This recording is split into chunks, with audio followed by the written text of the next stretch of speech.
The fabric caught my eye first. Black lace with tiny silver threads weaving through the pattern like spider silk. Sitting there on Philip's passenger seat, casual as a coffee cup someone forgot to take inside. Not hidden under anything, not stuffed in a glove compartment, just resting there like it belonged. My brother's Mercedes gleamed under the parking lot lights outside Rossetti's bar, where we just finished another tedious family business meeting. Dad had been particularly harsh tonight, questioning every decision Philip and I made at the auto shop while he sat there in his $1,000 suit, acting like he still ran the day-to-day operations instead of playing golf 4 times a week. I'd walked back to grab my phone charger from Philip's car. He'd given me a ride since my truck was getting new brakes. The door was unlocked, typical Philip arrogance in a town where people still left their keys in the ignition. But when I reached across the leather seat, my fingers brushed against something soft. The underwear was expensive. I knew because I'd bought the matching set 6 months ago for Felicity's birthday. $48 at that fancy boutique downtown, the one with the judgmental saleswoman who looked at my work clothes like I'd tracked mud across her marble floors. The pattern was distinctive, black with silver threading that caught light like tiny stars. I stood there holding my wife's panties in my brother's car, feeling like the world had shifted sideways. The parking lot seemed too bright suddenly, the sounds of traffic too loud. A couple walked past laughing about something, completely unaware that my entire life had just collapsed into a handful of forgotten fabric. My phone buzzed, text from Felicity. "Working late again, don't wait up." The timestamp showed 9:47 p.m. The bar had closed 20 minutes ago. I folded the underwear carefully, slipped it into my jacket pocket, and walked to the payphone outside the gas station across the street. Some conversations required old-school privacy. Dad answered on the second ring. "Conrad, it's almost 10 o'clock. We need to talk. Tonight." "Can't it wait until?" "I found something in Philip's car. Something that concerns the family business." Silence stretched between us. Dad understood family business meant more than quarterly reports and employee schedules. It meant reputation, legacy, the Harlan name that had been building construction projects and trust in this town for 37 years. "My office. 20 minutes." The line went quiet. I hung up the receiver and started walking toward the old brick building that housed Harlan Construction's headquarters. My boots echoed off empty sidewalks, past darkened storefronts and flickering neon signs advertising cheap beer and cheaper promises. Dad was waiting in his corner office, still wearing his dinner jacket, but with his tie loosened. He looked older under the harsh fluorescent lights, more like the man who'd built this company from nothing than the polished executive he played during business hours. "Show me," he said without preamble. I placed the underwear on his mahogany desk, right next to the family photo from last Christmas. Felicity's smile seemed different now, more secretive. Philip's arm around my shoulder felt like betrayal. Dad studied the fabric without touching it. "You're certain these belong to your wife?" "I bought them. 6 months ago. Birthday present." "And you found them where, exactly?" "Passenger seat of Philip's Mercedes. Not hidden, just sitting there." Dad leaned back in his leather chair, fingers steepled beneath his chin. This was his thinking pose, the same expression he wore when reviewing construction bids or deciding whether to fire someone. "How long?" he asked. "I don't know. Tonight was the first time I've been in his car in months." "No, Conrad, how long have you suspected?" The question hit like a slap, because of course I'd suspected. The late meetings that ran past midnight, Felicity's new interest in expensive lingerie, the way she'd started working out again, buying clothes that showed off curves she'd hidden for years. The distance between us that had grown so gradually I'd convinced myself it was normal, just marriage settling into comfortable routine. Maybe 6 months, since she started working with that new real estate developer. More travel, more evening appointments. The Morrison project? Yeah, Philip's been handling the construction contracts. Dad nodded slowly. Family dinner is Sunday. Regular monthly meeting to discuss business matters. Both of them will be there. What are you planning? Justice, son. The kind that protects what we've built. I left his office feeling hollow, like someone had scooped out my insides and left only the shell. The drive home took forever, every familiar street looking foreign under the yellow streetlights. Our house sat dark, except for the porch light Felicity always left burning, a beacon guiding her husband home from another day of honest work. She was already in bed when I climbed the stairs, breathing deep and even in the way that meant either genuine sleep or perfect acting. I stood in the doorway watching her, remembering the woman I'd married 15 years ago. The real estate agent who'd helped me buy my first house, who'd laughed at my terrible jokes and didn't mind that I came home with grease under my fingernails. That woman felt like a stranger now, I showered in the guest bathroom, letting hot water wash away the smell of betrayal and disappointment. Tomorrow I'd have to pretend everything was normal. Smile at breakfast, kiss her goodbye, spend another day fixing other people's broken things while my own life fell apart. But Sunday was coming, and Dad had never been a man to let family betrayal slide. The silver-threaded fabric sat in my jacket pocket like evidence in a trial I hadn't known I was preparing for. Some discoveries change everything instantly. Others just confirm what your heart already knew, but your mind refused to accept. I'd been a fool, but I wouldn't be one much longer. Saturday morning arrived with the kind of gray sky that matched my mood perfectly. Felicity was already gone when I woke up. Another early showing that would probably run all day. Her coffee cup sat in the sink, lipstick stain on the rim, like a signature I was finally learning to read. I drove to the shop early, needing the familiar comfort of engines and honest problems with mechanical solutions. Sam Rodriguez was already there, bent over the hood of a 2018 Camaro that had been making strange noises for its owner, Mrs. Patterson from Oak Street. "You look like hell," Sam said without looking up from the engine bay. "Thanks. You always know just what to say." "Seriously, boss, what's eating you?" Sam had worked for me for 8 years, ever since I'd taken over the day-to-day operations of the auto repair side of the family business. He was the kind of employee who showed up early, stayed late, and never complained about getting his hands dirty. More importantly, he was the kind of friend who knew when to push and when to let things be. "Family stuff," I said, pulling on my work coveralls. "Nothing I can't handle." Family stuff usually means either money or women, and since business has been good lately, I started organizing tools that were already perfectly organized, just to keep my hands busy. You ever wonder if the people closest to you are the ones most likely to stab you in the back? Every single day. That's why I keep my circle small and my expectations lower. The bell above the front door chimed, and I looked up to see Phillip walking in. He wore khakis and a polo shirt, weekend casual for a man who thought getting his hands dirty was beneath him. His Mercedes sat outside, gleaming in the weak morning light. "Conrad, didn't expect to find you here so early on a Saturday." "Cars don't fix themselves. What do you need?" "Just wanted to check on the Morrison project timeline. The developer is getting anxious about the foundation work." I wiped my hands on a rag, studying my brother's face for any sign of guilt or awareness. He looked the same as always, confident, slightly condescending, wearing the expression of a man who'd never doubted his place in the world. "Foundation's on schedule. Weather's been cooperative." "Good. Felicity mentioned the client is considering expanding the project. Could mean more work for both of us." The casual way he said her name made my stomach clench, like they were business partners discussing mutual interests, nothing more. "She mentioned that during one of your late meetings?" Philip's expression didn't change. "We've had a few evening conferences. You know how these big projects get? Lots of moving pieces to coordinate." "I'm sure there are." Sam cleared his throat loudly. "Hey boss, Mrs. Patterson is coming back around noon for her car. Think we can have her sorted by then?" "Yeah, no problem." I turned back to Phillip. "Anything else you need?" "Actually, there is. Dad called this morning. Moved Sunday dinner up to tomorrow night. Some kind of special announcement." My pulse quickened, but I kept my voice steady. "Any idea what about?" "No clue. You know how he likes his dramatic moments." After Phillip left, Sam emerged from under the Camaro's hood. That was tense. "You two having problems?" "We've always had problems. I just didn't realize how big they were." I spent the rest of the morning losing myself in mechanical work, but my mind kept drifting to tomorrow's dinner. Dad had something planned, and whatever it was would change everything. The question was whether I was ready for the fallout. Around noon, I drove home to grab lunch and found Felicity in the kitchen, making a salad. She wore a sundress I'd never seen before, yellow with tiny flowers that made her look younger, happier. "How was your showing?" I asked. "Productive. The buyers are very interested."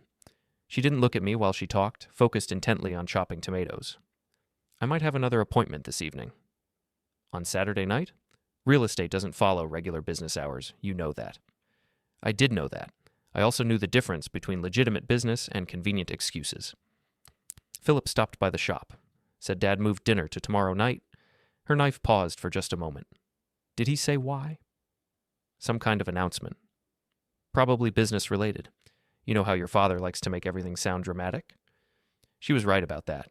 Dad had always been theatrical, treating family dinners like board meetings and casual conversations like negotiations, but this felt different. I made a sandwich and ate it, standing at the kitchen counter, watching my wife move around the space we'd shared for 15 years. She was beautiful. I'd never stopped noticing that.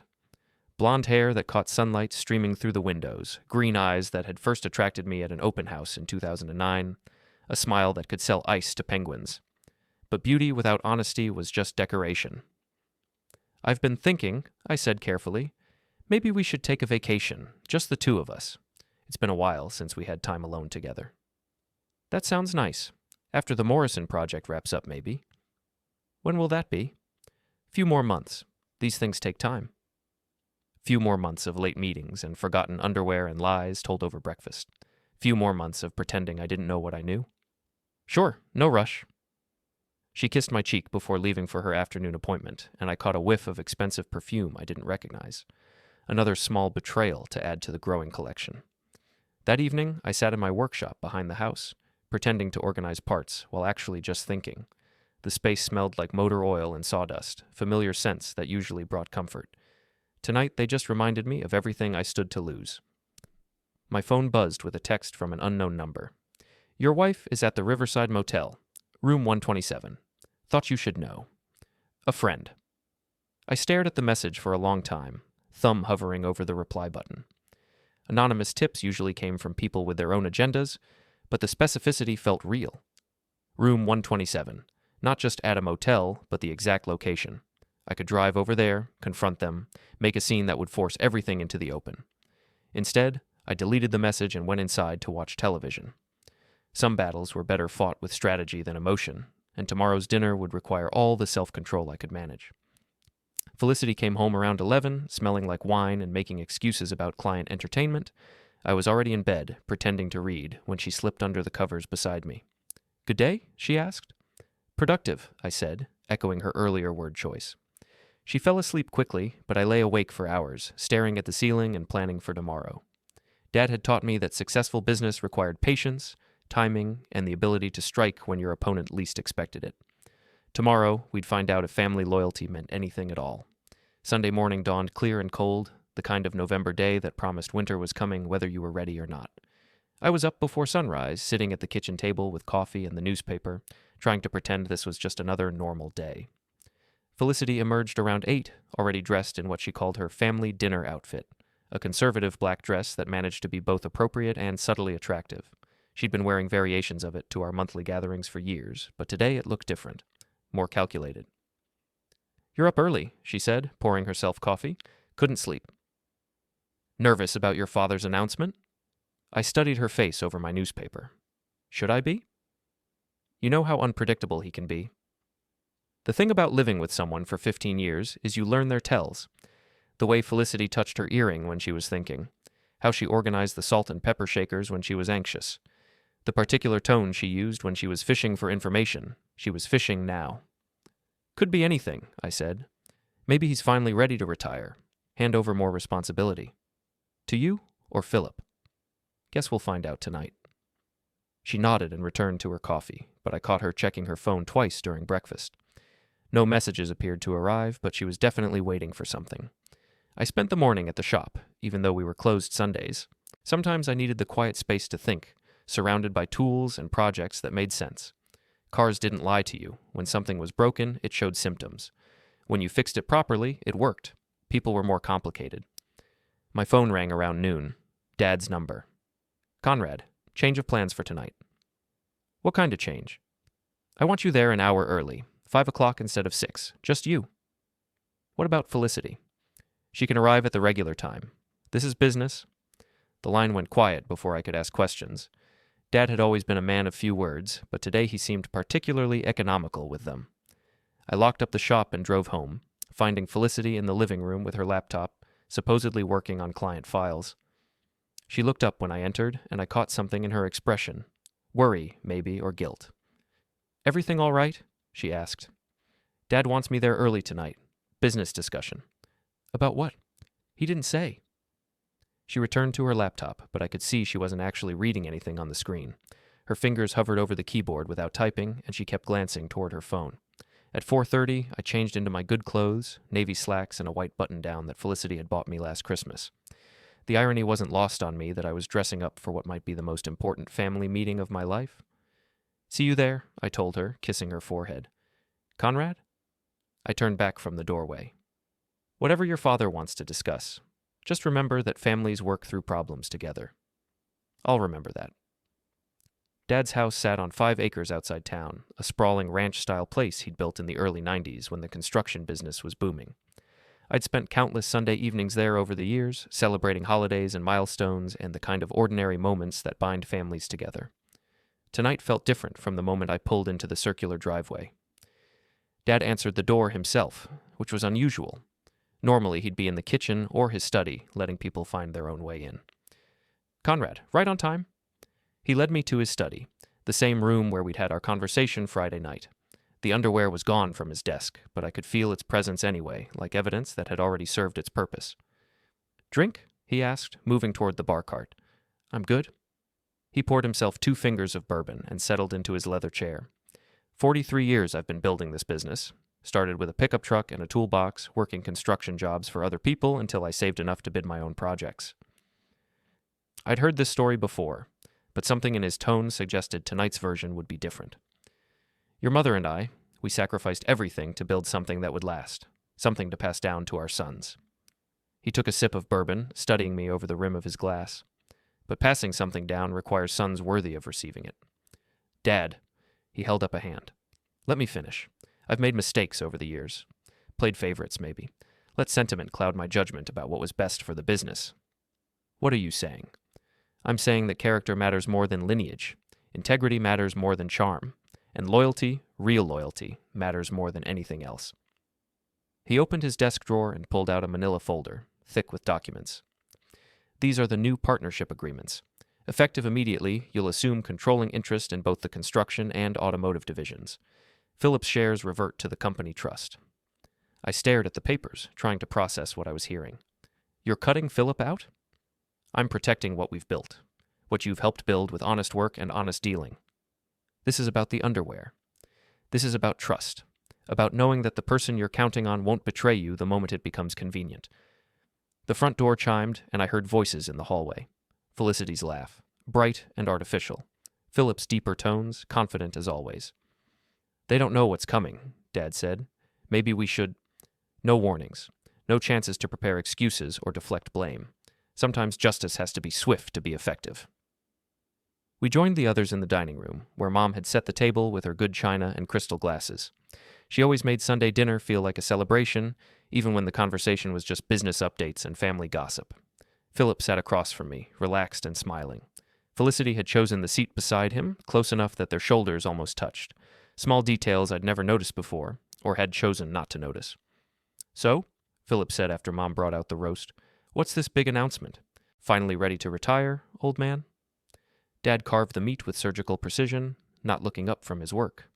In a manner of speaking. About time. You've been talking about slowing down for years. I've been thinking about legacy, about what happens to something you've spent your life building. He served everyone before settling back into his chair at the head of the table. The dining room felt smaller suddenly, like the walls were closing in.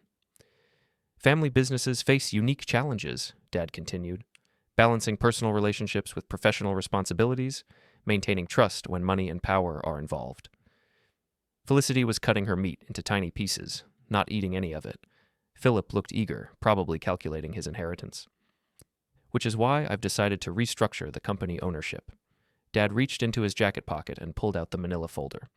Effective immediately, Conrad will assume majority control of Harlan Construction and its subsidiary operations.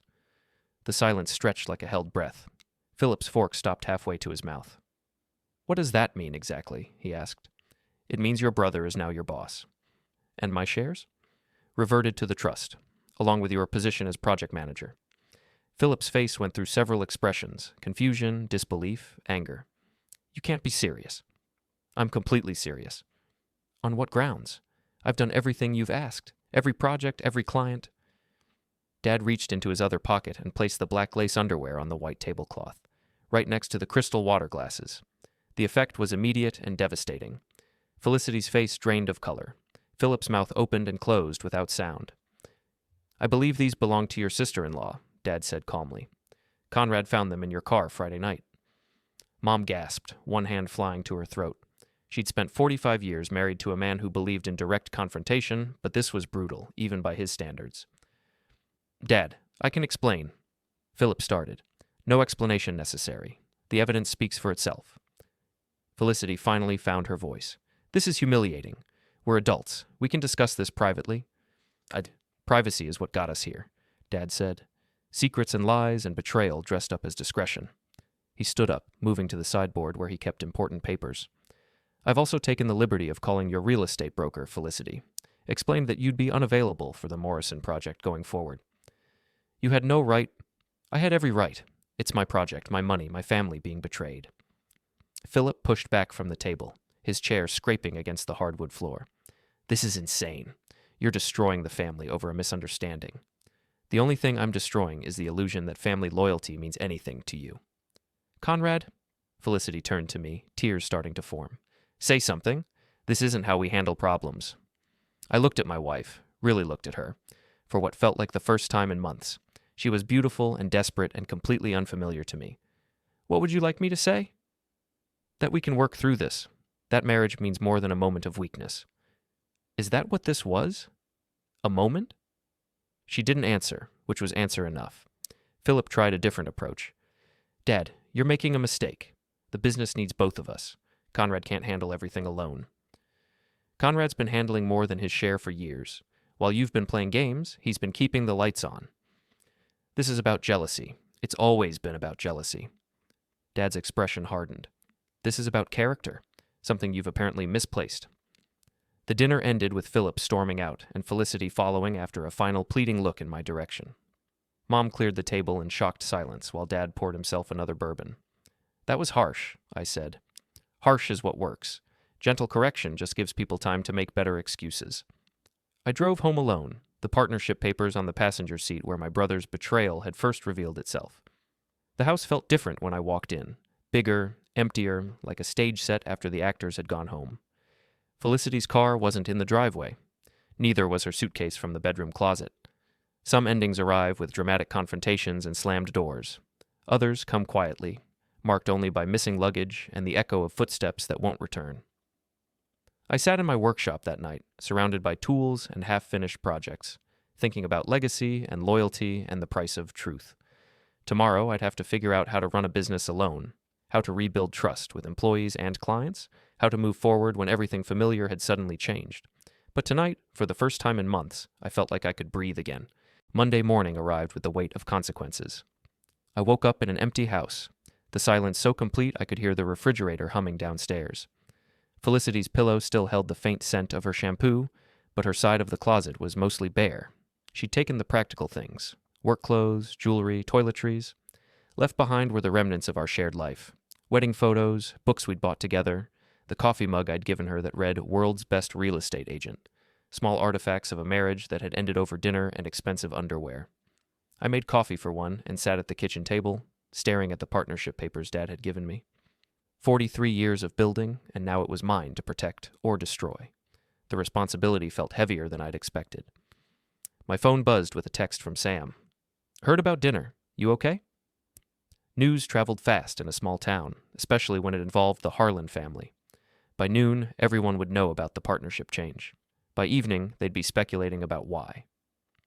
I drove to the shop early, needing the familiar routine of work to anchor me.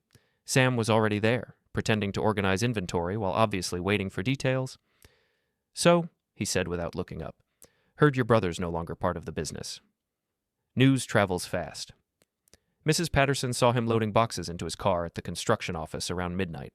Figured something big went down. I pulled on my coveralls and started reviewing the day's schedule. 3 oil changes, a transmission rebuild, and a brake job on the mayor's wife's Lexus. Honest work with predictable outcomes. "You want to talk about it?" Sam asked. "Not much to say. Family business got complicated." "And Felicity?" "Also complicated." Sam nodded and returned to his inventory, understanding that some subjects required careful handling. We worked in comfortable silence for the next hour, the familiar rhythm of tools and engines providing a soundtrack for processing change. Around 10, Philip's Mercedes pulled up outside. He sat in the driver's seat for several minutes before finally coming in, moving like a man walking to his own execution. "Conrad, we need to talk." "I'm working." This is important. I wiped my hands on a rag, studying my brother's face. He looked like he'd slept in his car, rumpled clothes, unshaven, the kind of desperate edge that came from having your world collapse overnight. Sam, take your break, I said. After Sam left, Phillip moved closer, lowering his voice. Dad's lost his mind. You know that, right? He seemed pretty clear-headed to me. This is about more than just what happened. This is about power, control, the same games he's been playing our whole lives. What do you want, Phillip? I want my life back, my job, my shares, my place in this family. Should have thought about that before you decided to entertain my wife. His face flushed. It wasn't like that. It just happened. One thing led to another, and before you knew it, you were taking off her underwear in your car? We never meant for it to go this far. How far did it go? Phillip looked away, unable to meet my eyes. Does it matter? It matters to me. 6 months, maybe 7. It started during the Morrison project meetings. Late nights, working dinners. You know how these things develop. 7 months of lies. 7 months of coming home to a wife who'd been sharing herself with my brother. 7 months of family dinners where they sat across from each other, pretending to be nothing more than in-laws. Where? I asked. What? Where did you meet? Hotels? Your place? Here? Conrad, don't do this to yourself. Where? Usually the Riverside Motel. Sometimes my condo when I knew you were working late. The Riverside Motel. The same place mentioned in Saturday's anonymous text. Someone had been watching, documenting, waiting for the right moment to drop the information. Who else knows? Nobody. We were careful. Someone sent me a text Saturday night. Told me exactly where to find you. Phillip's expression shifted. What kind of text? Anonymous tip. Very specific details. That's impossible. We never told anyone, never left evidence, except for the underwear you left in your car.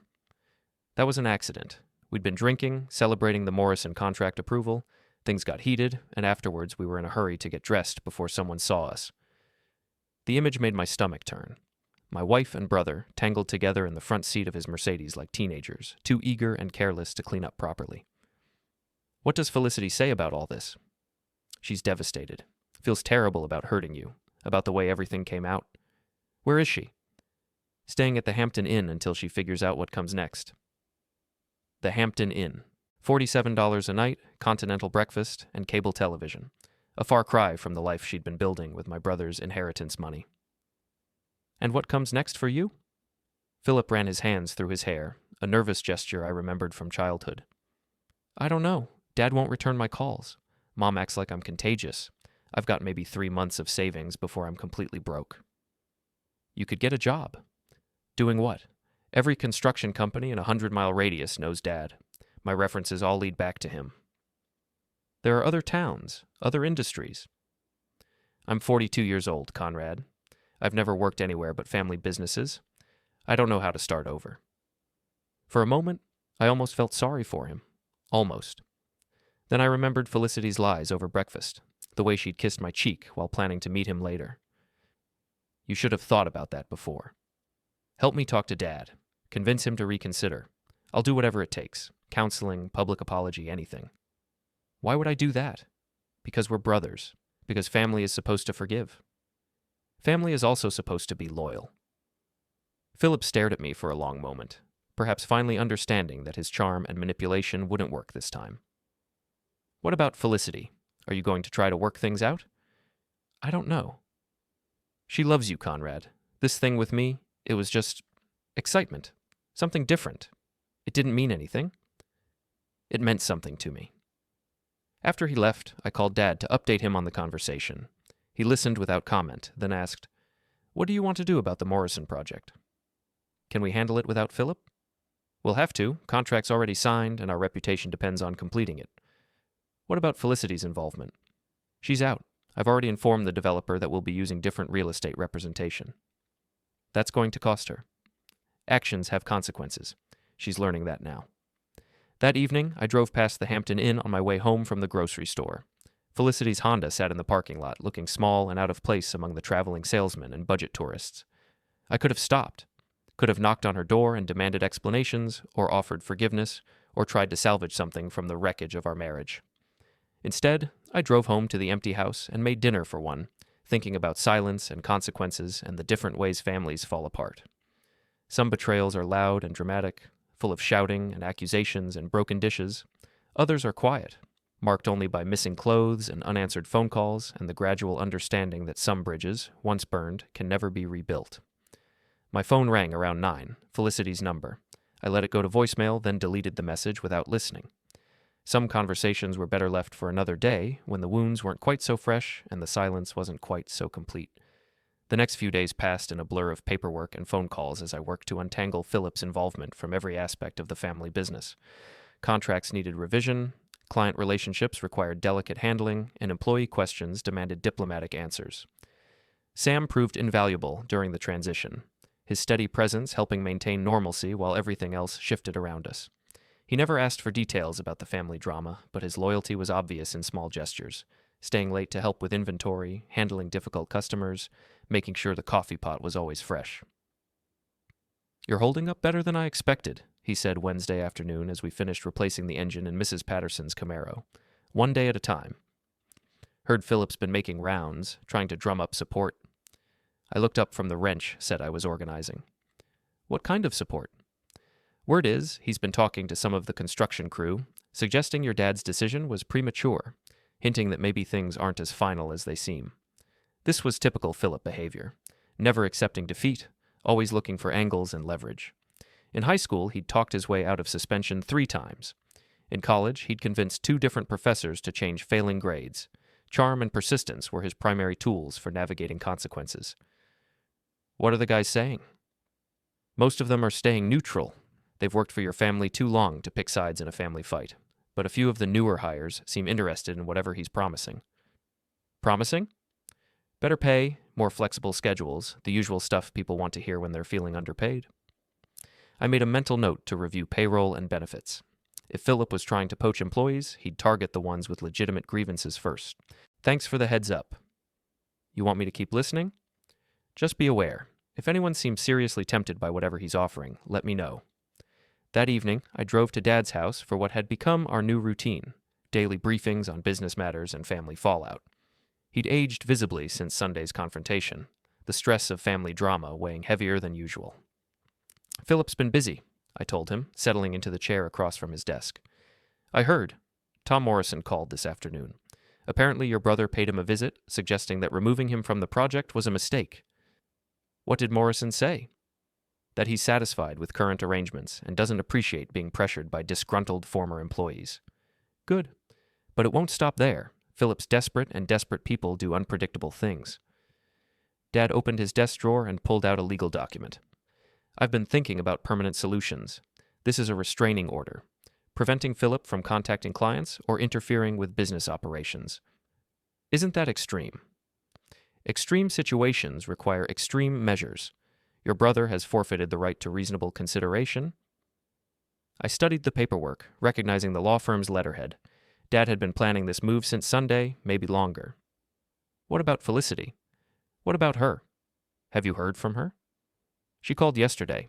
Wanted to discuss moving forward constructively. I told her to contact a lawyer. Maybe I should talk to her." Dad leaned back in his chair, studying me with the expression he'd worn when I was 12 and asking permission to ride my bike to the dangerous part of town. "What would be the point?" "Closure, maybe. Understanding why it happened." "You know why it happened. She was bored, Philip was available, and neither of them cared enough about family loyalty to resist temptation." "It's not that simple." "It's exactly that simple. How complicated explanations are just excuses dressed up in fancy language." My phone buzzed with a text message. Unknown number again. "Your wife is at Rossetti's bar, alone. Looks like she could use company." I showed the message to Dad. He frowned, reading it twice. "Same number as Saturday?" "Different number, same style. Someone's keeping close tabs on your family situation." "Any idea who?" "Could be anyone. Small town, big drama. People love watching other people's lives fall apart." I deleted the message, but the information lingered. Felicity at Rossetti's, the same bar where this whole mess had started when I'd found her underwear in Philip's car. "I'm going home," I said. "Conrad." I turned back from the doorway. "Whatever you're thinking about doing, remember that some mistakes can't be undone." The drive home took me directly past Rossetti's. Felicity's Honda sat in the parking lot, confirming the anonymous tip. Through the windows, I could see her silhouette at the bar, shoulders curved in the posture of someone drinking alone. I could have stopped, could have walked in and demanded explanations or offered reconciliation. Instead, I drove past, thinking about mistakes and consequences and the different ways people handle guilt. At home, I made a sandwich and tried to watch television, but my mind kept drifting to the bar and my wife sitting alone, probably replaying the same events that had been consuming my thoughts for days. Around 10, my phone rang. Felicity's number. This time I answered. "Conrad?" Her voice was soft, slightly slurred. "I've been hoping you'd call." "I've been busy." "With the business?" "Among other things." Silence stretched between us, filled with the weight of everything we weren't saying. "I miss you," she said finally. "Do you?" "Of course I do. This whole situation is insane. We're letting your father destroy our marriage over a mistake." "Is that what you're calling it now? A mistake?" "What else would you call it?" "Betrayal. Adultery. 7 months of lies. It wasn't supposed to happen. Phillip and I, we were working together, spending time together, and things just developed. Things developed, like weather patterns or economic trends. Don't be sarcastic. This is hard enough without... Hard for who? You? Him? Because it's been pretty hard for me, too." Another silence, longer this time. "Where are you?" I asked. "Rossetti's. Having a drink and thinking about us." "About us, or about what comes next?" "Both, I guess. Conrad, I know I hurt you. I know I made terrible choices. But we can work through this if you're willing to try." "What does working through it look like?" "Counseling, maybe. A fresh start somewhere else, away from all the family drama." "You want to leave town?" "I want to save our marriage. If that means starting over somewhere new, I'm willing to do that." I walked to the kitchen window, looking out at the backyard where we'd hosted barbecues and birthday parties and ordinary summer evenings. 15 years of shared history, reduced to a negotiation about salvage and fresh starts. What about Phillip? What about him? Is it over? Of course it's over. It was over the moment your father put that evidence on the dinner table. Evidence. She couldn't even say the word underwear. That's not what I asked. Yes, Conrad, it's over, completely over. Because you got caught, or because you realized it was wrong? Because I realized what I was risking, what I was throwing away. Our marriage, or your comfortable life? That's not fair. Fair stopped being relevant when you started taking off your clothes in my brother's car. I heard her sharp intake of breath, the sound of someone who'd been slapped. "I deserve that," she said quietly. "I deserve your anger and your sarcasm and whatever else you need to work through, but I don't deserve to lose everything over a mistake I can't undo." "What are you losing, exactly?" "My marriage, my job, my place in this community. Your father made sure I'll never work real estate in this town again. Actions have consequences. So do forgiveness and second chances. Some things can't be forgiven." "Can't or won't?" I didn't have an answer for that. Couldn't and wouldn't felt like the same thing from where I was standing. "I need time," I said finally. "How much time?" "I don't know." "Conrad, I love you. I know that's hard to believe right now, but it's true. What happened with Phillip, it wasn't about love. It was about excitement and attention and feeling desired in a way I hadn't felt in years." "You didn't feel desired by me?" "Not the same way. With you, everything was comfortable, predictable. With him, it was dangerous and new and what? And stupid. Incredibly, destructively stupid." We talked for another 20 minutes, circling around the same themes. Guilt, forgiveness, possibility, consequences. By the end, nothing was resolved, but at least we'd finally said some of the things that needed saying. After she hung up, I sat in the dark living room, surrounded by the remnants of our shared life, thinking about love and desire and the difference between can't and won't. Some betrayals were forgivable. Others carved wounds too deep for healing.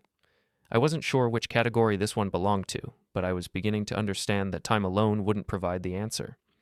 Thursday morning brought the first real snow of the season, fat flakes that clung to windshields and made driving treacherous. I arrived at the shop to find Sam already there, warming his hands around a cup of coffee and studying the day's work schedule. 3 cancellations already, he reported. "People don't want to drive in this weather unless they have to." "Good. Gives us time to catch up on the Morrison project paperwork."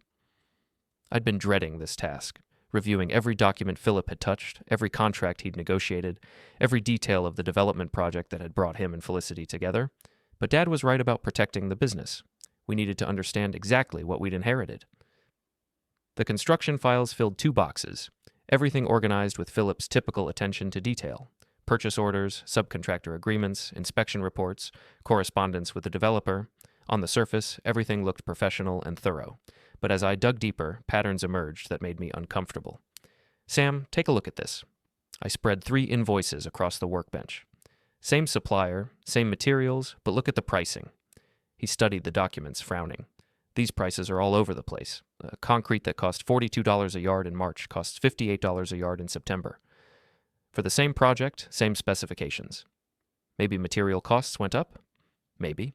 Or maybe someone was padding invoices and pocketing the difference. I pulled out more files, looking for patterns. Equipment rental agreements that seemed high, labor costs that didn't match industry standards, small discrepancies that individually looked like normal price fluctuations but collectively suggested something more systematic. You think Phillip was skimming? I think Phillip was living beyond his means and looking for creative solutions. My phone rang, Dad's number. Conrad, we need to meet. Something's come up with the Morrison project. What kind of something? The kind that requires lawyers. How soon can you get here? I left Sam to handle the morning's remaining appointments and drove to Dad's office through the worsening snow. His secretary looked grim when she buzzed me in, which was never a good sign. Dad sat behind his desk with 2 other men I recognized, Jim Morrison, the developer, and Robert Hayes, the family attorney who'd handled our legal affairs for 20 years. Gentlemen, Dad said as I took the empty chair, tell Conrad what you told me. Morrison leaned forward, his expression serious. We've been reviewing the project finances, and we found some irregularities. What kind of irregularities?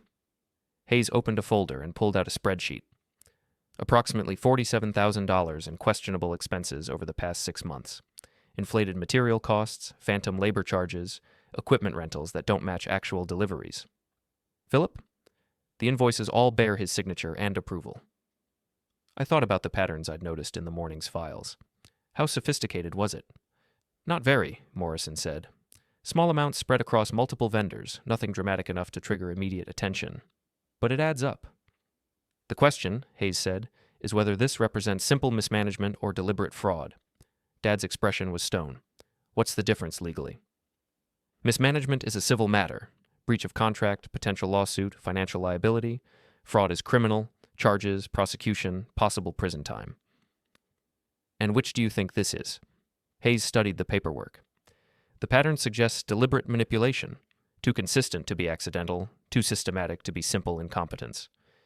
Where does that leave us? I asked. Several options, Morrison said. We can absorb the losses and complete the project as planned. We can pursue civil recovery through the courts. Or we can file criminal charges and let the prosecutor sort it out. What do you recommend? Depends on your priorities. Criminal charges would be public, messy, potentially damaging to the family business reputation. Civil recovery would be quieter, but might not recover the full amount. Dad leaned back in his chair, the same thinking pose I'd seen countless times over the years. Robert, what are our legal obligations here? Strictly speaking, we're not required to report suspected fraud unless we're certain it occurred and can prove criminal intent, but we are obligated to make our client whole for any losses. Meaning?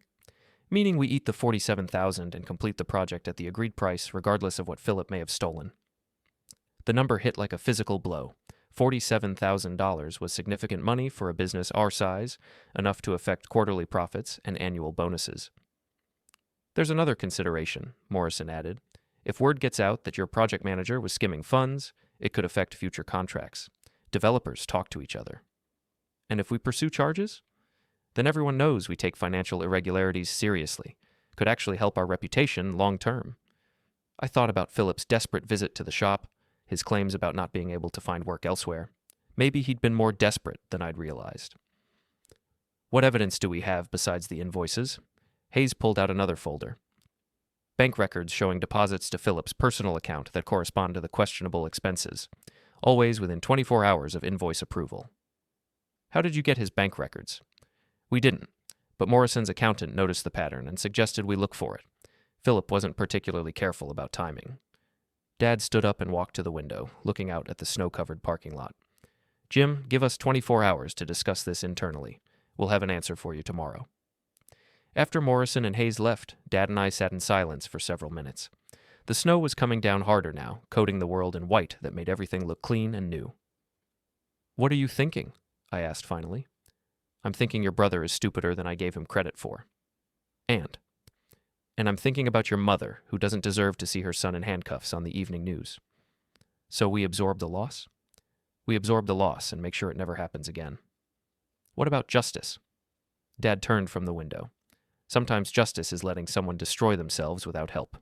Phillip's already lost his job, his inheritance, and his family relationships. Adding criminal charges might be overkill. $47,000 is a lot of money.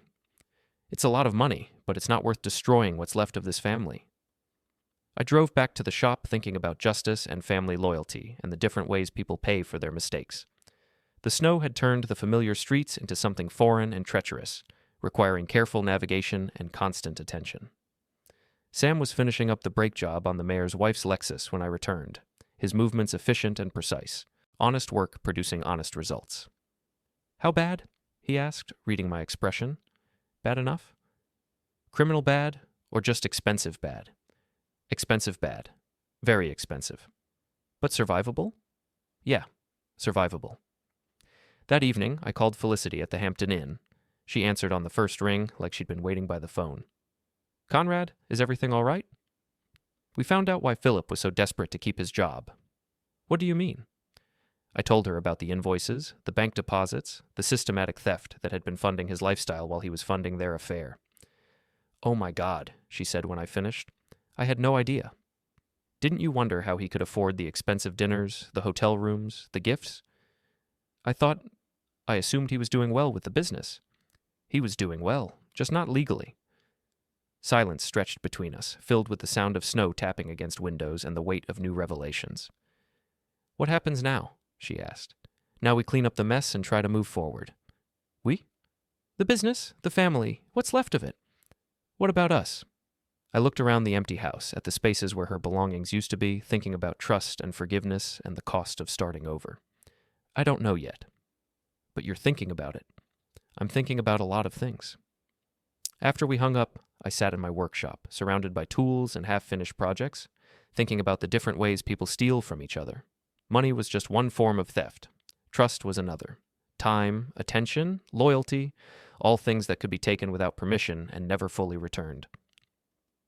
Phillip had stolen money from the business and intimacy from my marriage. The money could be replaced with hard work and careful management. The intimacy was a more complicated problem. Some things, once broken, never quite fit together the same way again. Friday morning arrived gray and bitter, the kind of cold that made your bones ache and your breath visible in small puffs. I was reviewing inventory in the shop when Phillip's Mercedes pulled up outside, moving too fast for the icy conditions. He burst through the door like a man fleeing a fire, his face flushed and his movements jerky with desperation. "Conrad, we need to talk. Now. I'm working. This is about the Morrison project, about the accusations Morrison's been spreading." I looked up from my clipboard, studying my brother's face. He looked worse than he had on Wednesday, unshaven, hollow-eyed, wearing the same clothes from our last conversation.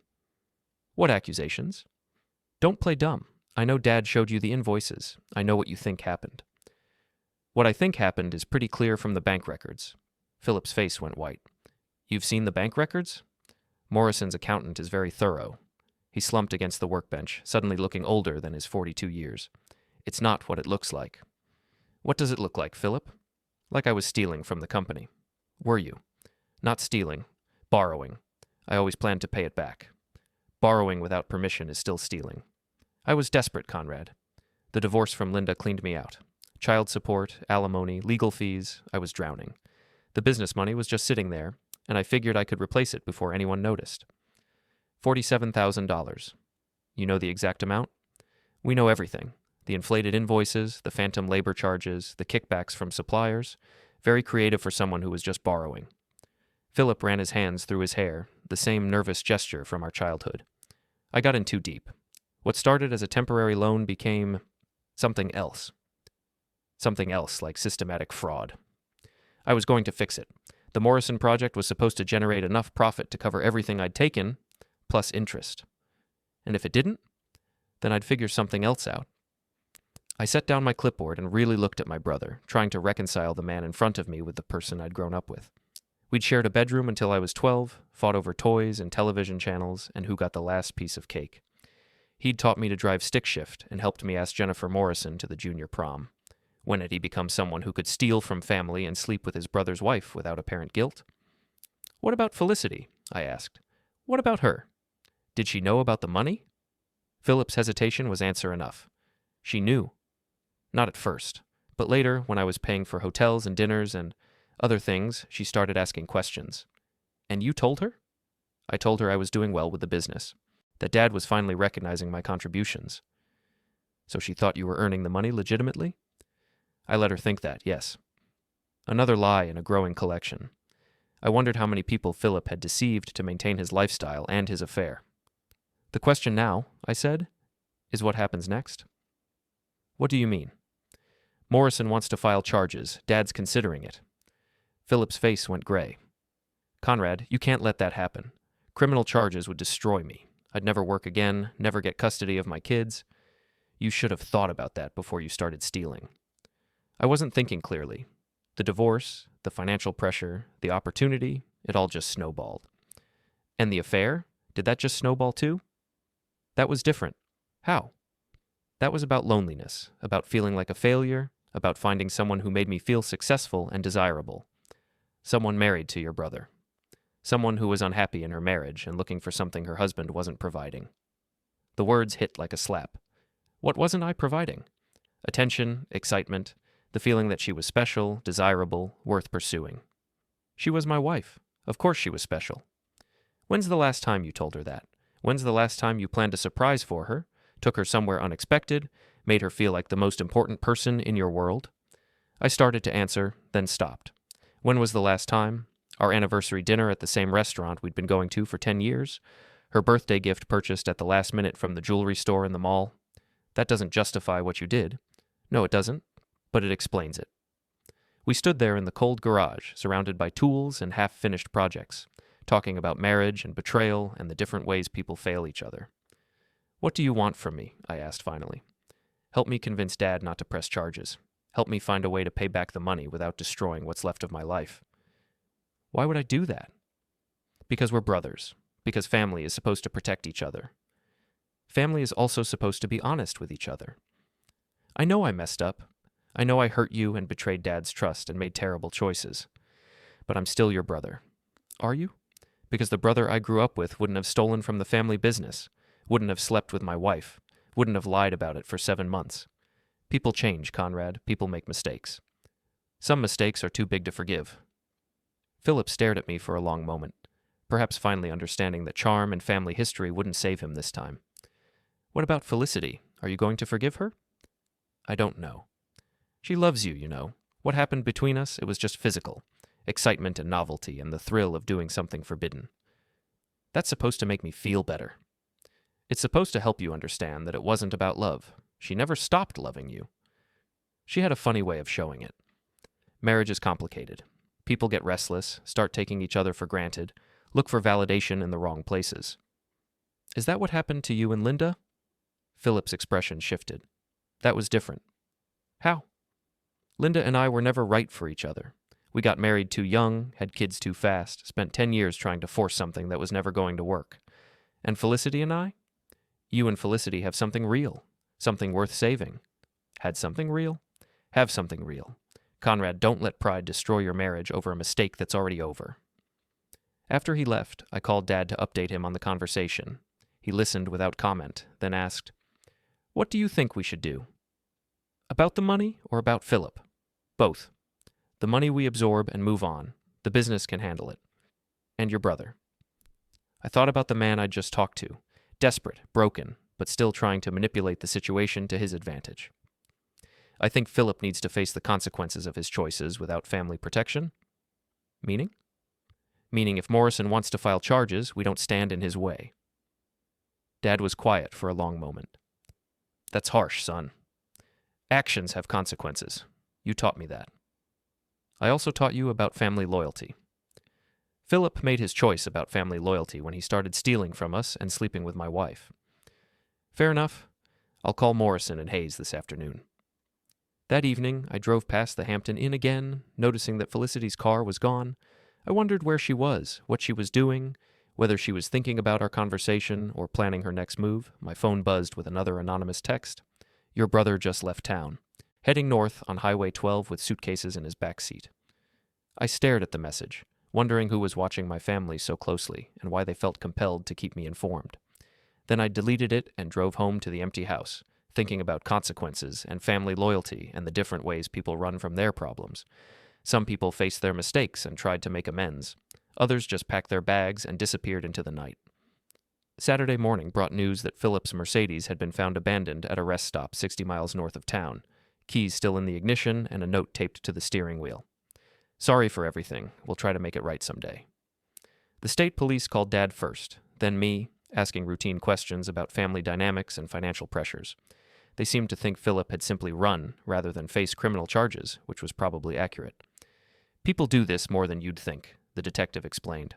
Financial crimes, family shame, small-town pressure, sometimes disappearing feels like the only option. Any idea where he might have gone? Could be anywhere. Bus station in the next county, friend's house out of state, new identity in a different city. If someone really wants to vanish, it's not that hard to do. After the police left, I sat in the shop office, staring at paperwork I couldn't concentrate on and thinking about my brother driving north through the snow, leaving behind 42 years of shared history and family connections. Sam found me there around noon, holding a cup of coffee and wearing the expression he used when he had something difficult to say. Heard about Phillip, he said. News travels fast. Mrs. Patterson saw the police cars at your dad's house. Put two and two together. What's the word around town? Mixed reactions. Some people think he got what he deserved. Others feel sorry for him, figure the family pressure was too much. What do you think? Sam settled into the chair across from my desk. I think desperate people do desperate things. Doesn't make it right, but it makes it understandable. And the business? Business will be fine. People trust your family name, trust the work we do. One bad apple doesn't spoil the whole barrel. Even if the bad apple was stealing from clients? Especially then. Shows you take financial responsibility seriously. My phone rang. Felicity's number. Conrad, I heard about Phillip. Are you okay? Define okay. I mean, how are you handling all this? One crisis at a time. Where are you? Still at the hotel. I've been thinking about what you said, about needing time. And I think maybe I should give you more space. Maybe leave town for a while. Let things settle. Where would you go? My sister in Denver offered to let me stay with her family. I could look for work there, start over somewhere fresh. Is that what you want? Silence stretched between us, filled with the weight of everything we weren't saying. I want to save our marriage, she said finally. But I don't think that's possible if I stay here. Too much history, too much gossip, too many reminders of what went wrong. So you're running away too. I'm giving you space to decide what you want without pressure from me. And if I decide I want to try working things out? Then we'll figure out how to do that. But it has to be your choice, made without me sitting in a hotel room 20 miles away, calling you every day and begging for forgiveness. What about your job? Your life here? My job is gone. Your father made sure of that. And my life here, well, that's complicated now. I understood what she meant. Small towns had long memories and strong opinions about family scandals. Even if we worked things out, Felicity would always be known as the woman who had an affair with her husband's brother. When would you leave? Tomorrow, maybe Monday. I need to arrange some things first. What kind of things? Legal things, financial things, making sure the divorce paperwork is handled properly if that's what you decide you want. You're filing for divorce? I'm preparing for the possibility. Seems like the responsible thing to do. After we hung up, I drove to Dad's house to discuss Phillip's disappearance and its implications for the business. I found him in his study, staring at family photos and looking older than his 67 years. Any word from the police? I asked. Nothing new. They've issued a bulletin, but unless he does something stupid, he's probably gone for good. How do you feel about that? Dad was quiet for a long moment. Relieved, mostly. Criminal charges would have been a circus.